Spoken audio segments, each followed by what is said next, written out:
భారతదేశాన్ని సర్వసత్తాక సామ్యవాద లౌకిక ప్రజాస్వామ్య గణతంత్ర రాజ్యంగా నిర్మించుకోవడానికి పౌరులందరికీ సాంఘిక ఆర్థిక రాజకీయ న్యాయాన్ని ఆలోచన భావ ప్రకటన విశ్వాసం ధర్మ ఆరాధనలతో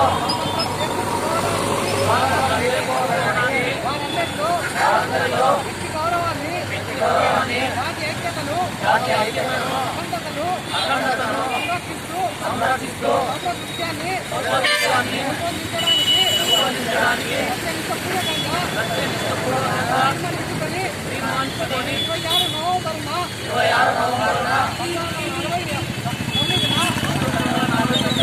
రాజ్యాంగ పరిషత్తులో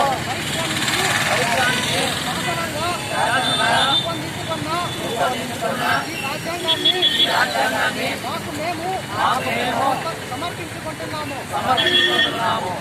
జై అంబేద్కర్, జై అంబేద్కర్. భారత రాజ్యాంగం వర్ధిల్లాలి, భారత రాజ్యాంగం వర్ధిల్లాలి, భారత రాజ్యాంగం. హనుమంతు దళిత హక్కుల పరీక్ష సమితి వ్యవస్థాపక అధ్యక్షుడిని. ఈరోజు 71వ రాజ్యాంగ దినోత్సవాన్ని ఆచరించుకొని దళిత హక్కుల పరీక్ష సమితి ఆధ్వర్యంలో ఈరోజు ఈ కార్యక్రమాన్ని చేపట్టడం జరుగుతోంది.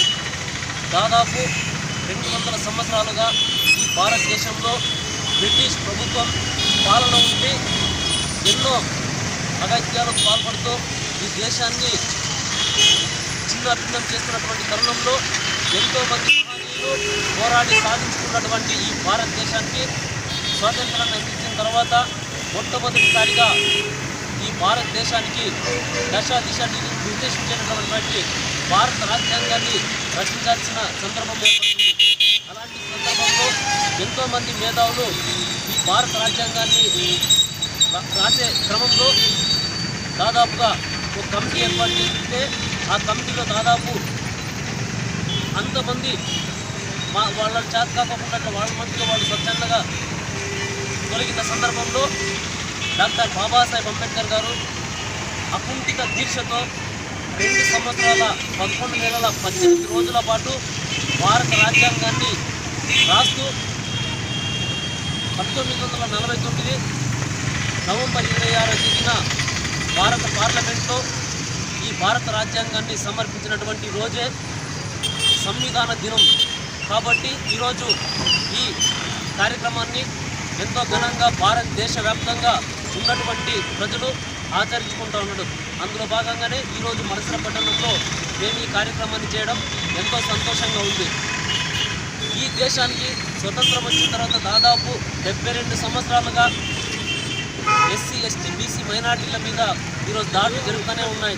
భారత రాజ్యాంగంలో ఉన్నటువంటి ప్రతిఫలము చివరి స్థాయిలో ఎవరైతే ఉన్నారో వాళ్ళకి చేరే క్రమంలో నేటికి కూడా ఆ ఫలాలు అందని పరిస్థితి ఉంది. కాబట్టి ఈ భారతదేశానికి డాక్టర్ బాబాసాహెబ్ అంబేద్కర్ ఏదైతే కలలు కన్నారో దళిత సామాజిక వర్గం ఏ రోజైతే ఈ దేశానికి సంబంధించినటువంటి అత్యున్నతమైన పదవి భారత ప్రధాని అవుతారో ఆ రోజే ఈ భారత రాజ్యాంగానికి ఖచ్చితమైన న్యాయం జరిగినట్లు అవుతుందని చెప్పేసి ఆయన ఎన్నో సంవత్సరాలుగా తను పోరాడుతూ ఈ దేశానికి స్వాతంత్రాన్ని తెచ్చినటువంటి సందర్భం ఉంది. మరియు ఆయన అకుంఠిత దీక్షతో నిర్మించినటువంటి ఈ రాజ్యాంగం 100% అమలు పరచాల్సిన క్రమంలో నేటి పాలక పక్షాలు అన్ని అగ్రవర్ణాలకు సంబంధించిన వాడే దాదాపు 72 సంవత్సరాలకు ఈ భారతదేశాన్ని పరిపాలిస్తున్నారు. అంటే ఏ కోణంలో చూస్తానో ఈ బీద సామాజిక వర్గానికి సంబంధించినటువంటి ప్రజలకి న్యాయం జరగలేదని చెప్పేసి తీవ్ర ఆవేదన వ్యక్తపరుస్తున్నాం. కాబట్టి భారత రాజ్యాంగంలో ఏదైతే ఉన్నాయో అన్ని న్యాయబద్ధంగా మనకు జరగాలంటే ఖచ్చితంగా మన సామాజిక వర్గానికి సంబంధించినటువంటి వాళ్ళే ఈ దేశానికి ప్రధాని అయితే సామాజిక చాలా బాగుంటుందని చెప్పేసి ఈ సందర్భంగా తెలియజేస్తున్నాను. మరియు డాక్టర్ బాబాసాహెబ్ కలలు కన్నా రాజ్యాన్ని నిర్మించుకునే క్రమంలో ఖచ్చితంగా ప్రతి ఒక్క ఓటుతో చైతన్యమైతేనే ఈ భారతదేశ రాజ్యాన్ని సాధించడానికి అవకాశం ఉంటుంది. కాబట్టి అందరూ ఓటు విలువ తెలుసుకొని డాక్టర్ బాబాసాహెబ్ ఎంతో శ్రమ కూర్చి సాధించి పెట్టినటువంటి ఓటుని రాబోయే రోజుల్లోనైనా క్రమంగా మంచి పద్ధతిలో వినియోగించుకొని బహుజన సమాజాన్ని నిర్మించుకునేదానికి ఆశిస్తారని చెప్పేసి ఈ సందర్భంగా తెలియజేస్తున్నాను. మరొకసారి ఈరోజు భారత రాజ్యాంగ దినోత్సవాన్ని పురస్కరించుకొని 50 మంది భారత నిజానికి రాష్ట్ర ప్రజలందరికీ మరొకసారి సంవిధాన దినోత్సవ శుభాకాంక్షలు తెలియజేస్తున్నాను. జై భీమ్, జై భారత్. అంబేద్కర్. జై అంబేద్కర్. ఈరోజు భారత రాజ్యాంగం అమల్లోకి వచ్చిన సందర్భంగా ఈ కార్యక్రమం మేము జరుపుకుంటున్నాం.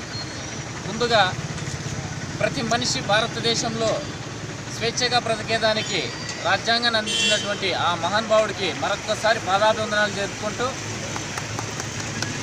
ఉన్నవాడితో సమానంగా లేనివాడిని చూసే కలలు కన్నా నీకు భారతదేశంలో రాజ్యాంగం అనే ఆయుధాన్ని ప్రతి ఒక్కరికి అందించి భారతదేశంలో 100 కోట్ల జనాభాని ప్రతి ఒక్కరిని సమానంగా చూసే ఆలోచన మీకు వచ్చినందుకు మీకు ఎల్లకాలం రుణపడి ఉంటామని చెప్పేసి ఈ దళిత హక్కుల పరిరక్షణ సమితి నుండి మీకు పదాభివందనాలు జరుపుకుంటూ, రాజ్యాంగం రాకున్న మునుపు భారతదేశంలో ప్రతి వ్యక్తి స్వేచ్ఛగా బ్రతికేదానికే లేకుండా స్థితిలో ఉన్నప్పుడు భారతదేశంలో ఉన్న ప్రతి దళితుడు ఉన్నవాడితో సమానంగా ఉండాలనే ఆలోచన మీకు వచ్చినందుకు, అలాగే మీ ఆలోచన మా జీవితకాలం రాబోయే తరాలకు కూడా మీరు పడిన కష్టాలని, మీరు చేసినటువంటి త్యాగాల్ని గుర్తు చేస్తూ, మీరు చేసినటువంటి త్యాగాలు, మీరు చేసినటువంటి కష్టాలని మేము బ్రతికున్నంత వరకు గుర్తు చేసుకుంటూ, మీరు రాజ్యాంగాన్ని రాసేదానికి ఎంత శ్రమించినారో అలాగే ఆ రాజ్యాంగాన్ని కొనసాగించేదానికి మా వంతు కృషి చేస్తామని చెప్పేసి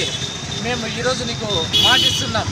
ఎప్పుడు కూడా మా రాజ్యాంగాన్ని ప్రతి ఒక్కరికి కూడా తెలియజేస్తూ, రాజ్యాంగాన్ని తెలియని వాడికి కూడా స్వచ్ఛంగా రాజ్యాంగం అంటే ఏమిటి, రాజ్యాంగం పట్ల మనం ఏం అనుభవిస్తున్నాం, రాజ్యాంగం వచ్చిన తర్వాత మనిషిగా మనం ఎలా బ్రతుకుతున్నాం, రాజ్యాంగం వల్ల ఏ వ్యక్తికి ఏ అన్యాయం జరగలేదని స్పష్టంగా మేము తెలియజేస్తూ, రాజ్యాంగాన్ని ప్రతి ఒక్కరి ఇంటికి తీసుకెళ్లేదానికి కృషి చేస్తామని చెప్పేసి రాజ్యాంగం మీద చేసేసి దళితులుగా పుట్టినందుకు సంతోషిస్తున్నాను నేను. ఈ రాజ్యాంగం వచ్చిన తర్వాతే ప్రతి వ్యక్తి కూడా ధైర్యంగా బ్రతుకుతున్నాడు. రాజ్యాంగం రాకుండా మునుపు ఉన్నవాడు తప్ప లేనివాడు ఎవరు కూడా మనిషిగా బ్రతికేదానికి వీలు ఉండేది కాదని చెప్పేసి రాజ్యాంగం అనేది ప్రతి ఒక్క మనిషికి ధైర్యంతో పాటు స్వేచ్ఛను కూడా ఇచ్చిందని చెప్పేసి తెలియజేసుకుంటూ, అలాగే రాజ్యాంగం మనకు చాలా విలువైనది. రాజ్యాంగాన్ని కాపాడుకోవడం కూడా మన బాధ్యతగా నేను గుర్తు చేస్తున్నాను. జై అంబేద్కర్. జై అంబేద్కర్. అంబేద్కర్ ఆశయాలను